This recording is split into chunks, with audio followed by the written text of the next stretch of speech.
Welcome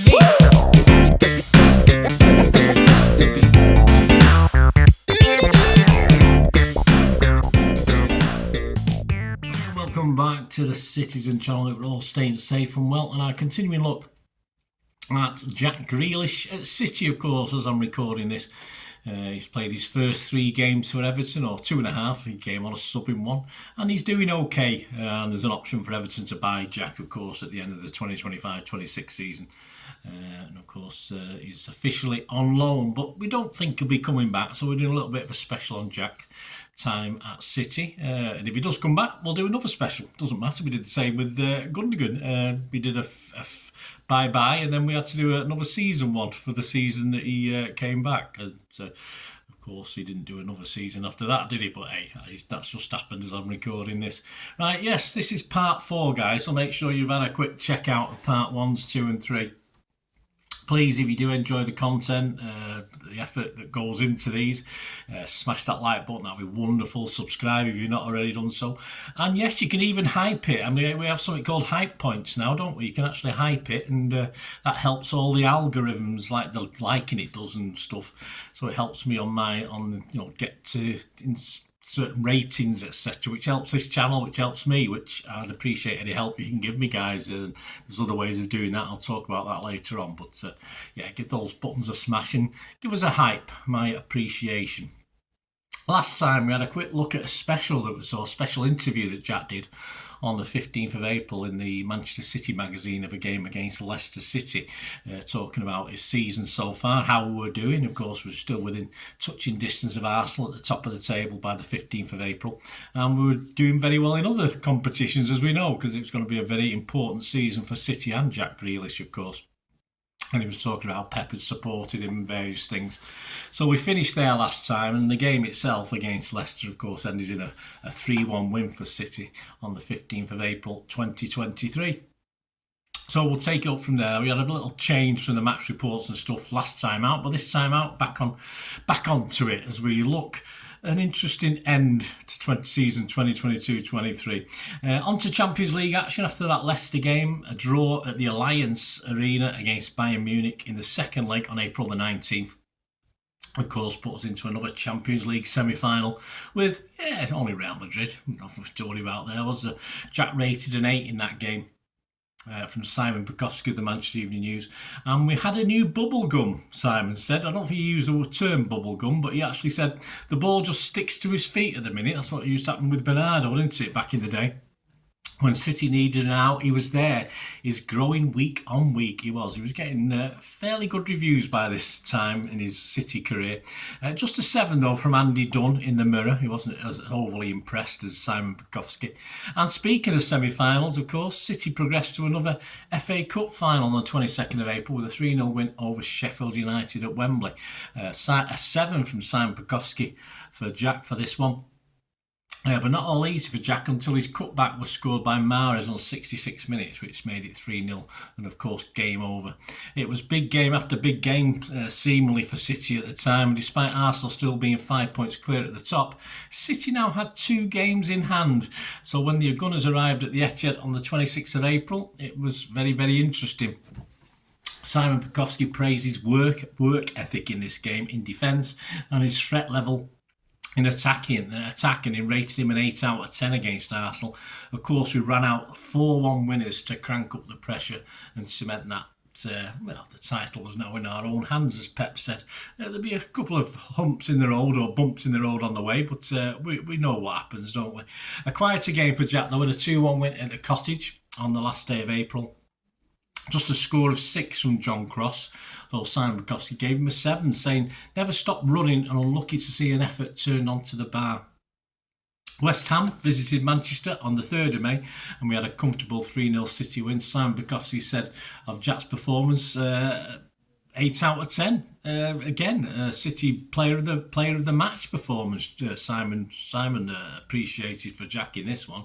Hit the post, won the free kick for Aki's goal, and got the assist for Haaland's record-breaking goal. It was his 35th of the season. Grealish had nicked the ball off the Hammers in midfield and fed Haaland to run on and lift it over Fabianski to settle nerves at 2-0 on 70 minutes. He also scored an 8 from Neil Squires, writing for the Daily Express. With thoughts of two cup finals on his mind, Jack was rested somewhat by Pep for the 5 final league games, although it was also said that Jack had a bit of a niggly injury at the time, making just a small cameo appearance in a 3-0 win at Everton on the 14th of May as City put one hand on that Premier League trophy.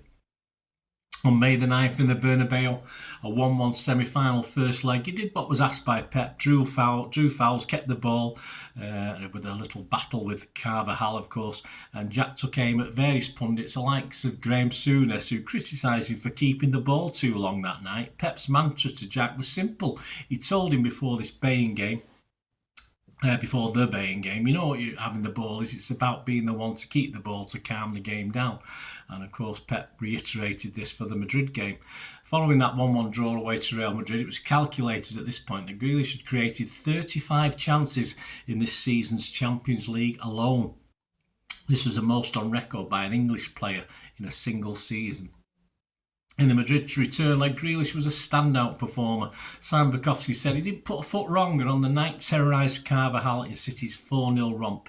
He scored him a 9 out of 10. Neil Squires not quite as high, he gave him an 8 out of 10.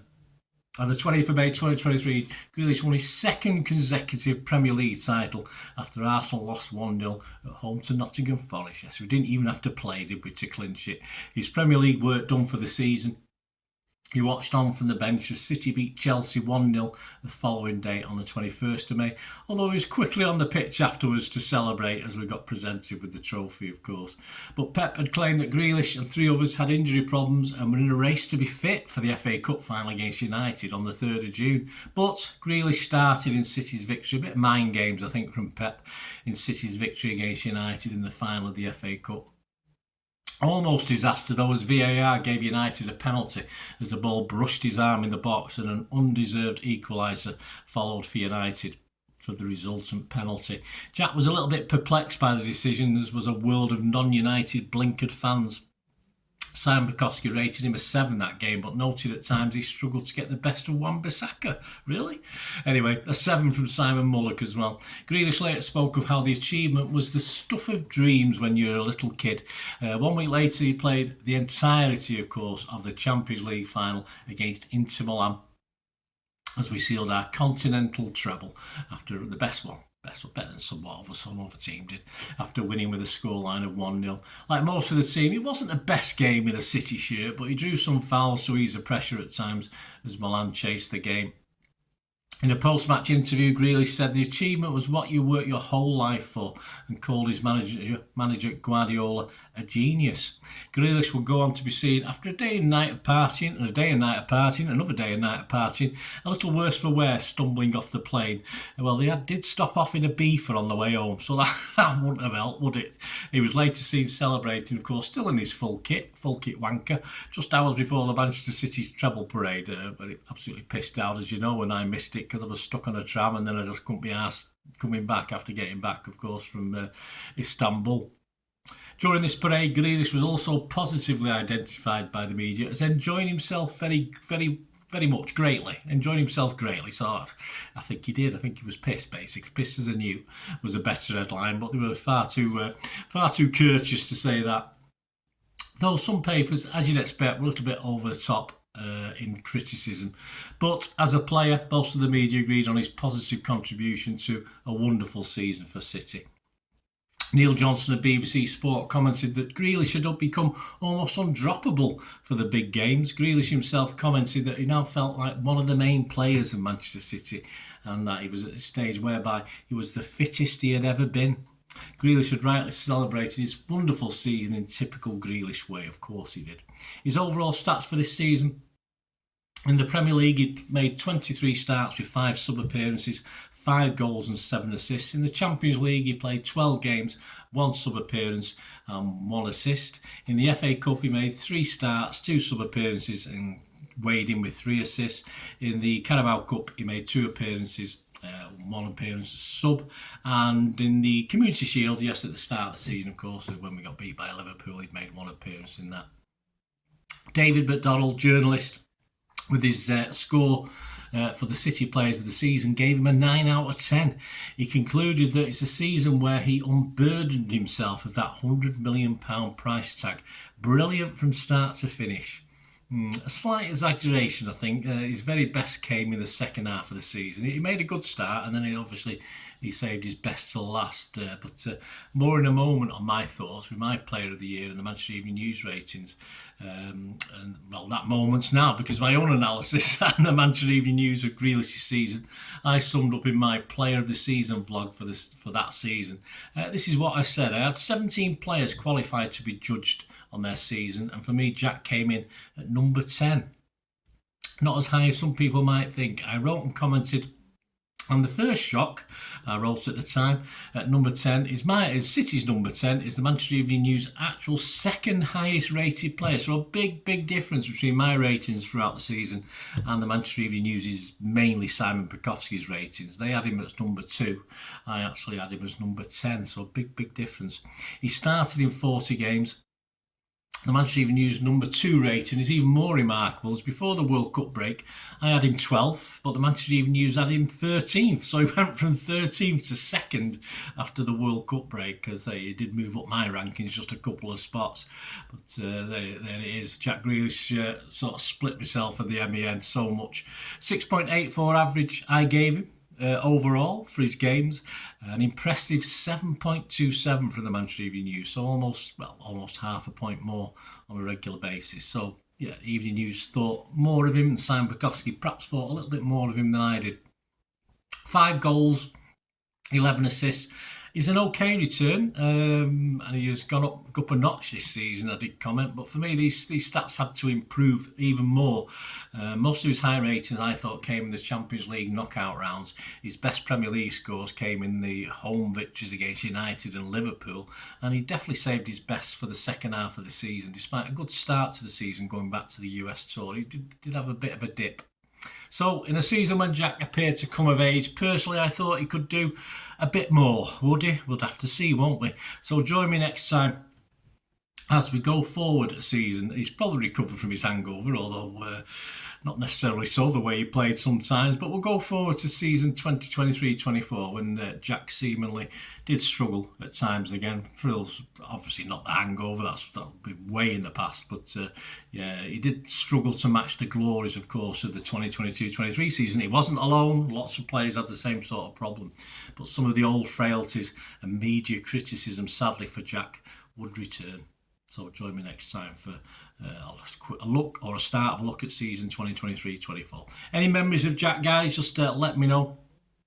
Any memories you've got of that treble season? Of course, the famous one where he's partying and doing a sort of conga and all this sort of thing behind the interview when the players are being interviewed and managers and stuff are out there and still get replayed time and time again. And yeah, I think most City fans love Jack, and that was the pinnacle. That was the pinnacle of his season and of his career, and certainly most of ours at the moment supporting City, because it's been a little bit downhill since. But there you go. When you reach those heights, there's only one way to go, isn't there? Unfortunately, but we had a couple of 23-24 had a couple of interesting moments for us, didn't it? So we'll look at that next time. Let me know your memories, please. If you, as I said, if you enjoyed the channel, smash those buttons. If you do want to support the channel in other ways, you can, or you just want to contact me through my various socials, just keep watching and listening. Thanks for that, guys. Hope you enjoyed the feature anyway, and please, if you can, give us a thumbs up, give us a like, that'd be wonderful. And if you're not already a subscriber, it'd be great if you could subscribe. It's absolutely free. Also, check out all my social media links. They'll be in the description and comments below if you want to follow me on TikTok, Instagram, X, Facebook. We can chat on there and do all things City, of course. Also, if you're into film and TV, don't forget a lot of this channel is film and TV stuff. I love me film and TV like I do City. So if you're into that, have a look. Or even know someone who might not be that bothered about the football but likes film and TV, give them a kick in my direction. I'll be very grateful. And special thanks as ever to supporters of the channel. Piat6505, they've got a little eBay shop selling film and TV memorabilia mainly, including books, magazines, posters, lots of posters, and they do have some City stuff as well that they've purloined off me over time, so there'll be a few bits and pieces, probably more going on as well. So have a look at Piat 6505 on eBay. And yes, if you do go onto eBay, and if you remember, we do have memberships, 99p a month. You get early access to all my vlogs. So as soon as I do them, you get them. Sometimes it could be months before they're published generally. So a lot of the history stuff. So you have access. The membership gives you access to that. It gives you 10% extra off at Piat 6505. If you want to buy any of that memorabilia, that's all that you can actually gain that from being a member. And support the channel. That's a great way of supporting the channel, of course, like watching the ads on the original thing that you've seen now, my original feature. That'd be fantastic. So yeah, also, before we go, podcasts. If you like your podcasts, I do a podcast with Mike Long in South Korea. It's called Bolt from the Blue, in our 8th season. Yeah, we've had some good fun on there. We're trying to have a bit of humour, generally look at City's games as and when we play them, have a look back. So please check out that. It's on Soundcloud, Spotify, all good places you get your podcasts from. There you go, guys. Thanks for watching. Hope you enjoyed everything about this feature, and you didn't mind me asking you about this at the end. And please, all I ever ask for you is to stay safe, everyone, especially you Blues.